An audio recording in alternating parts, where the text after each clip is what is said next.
Golf is a difficult sport to practice, we know that. We spend hundreds of hours at the range because a lot of the practice we need to do in golf doesn't give us fast rewards. It can be boring, it's very repetitive.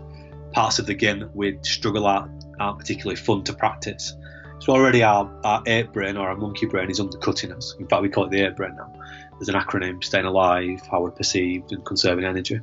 That's not so important, but as well as short-term rewards, the brain is also interested in threats, and you see it here. So you're on the golf course, the first thing your brain goes towards is don't mess it up, don't make the mistake, and it's just what you're wired to do.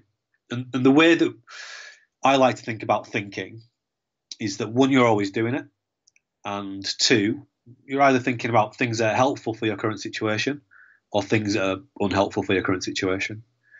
And on the golf course, it's often far easier to think about things that are unhelpful for your current situation than things that are helpful. And you can see the examples on the screen there. And the video that we just went through and the system that we've created is all about making little plans so that you can use your logical brain, the blue calm character there, to manage the ape brain. And if we look at the loose image of the brain now, we see the blue region at the front. This is what we call the prefrontal cortex area. That's our ability to be logic, to think, to be calm, to be rational.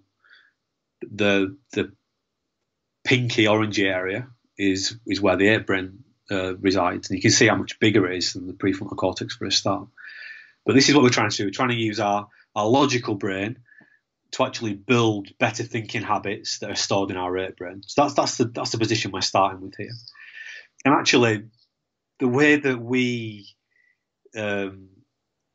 Pre-Shot is part of a much bigger company called Tougher Minds. This way of thinking is not just connected to playing golf. Here's an example. If you study in university, or you go to school, or you've got kids who go to school, it's exactly the same problem.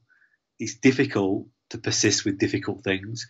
It's difficult not to beat yourself up, but it's not beating yourself up too much and persistence going to get you to where you want to get to. It's the same at work.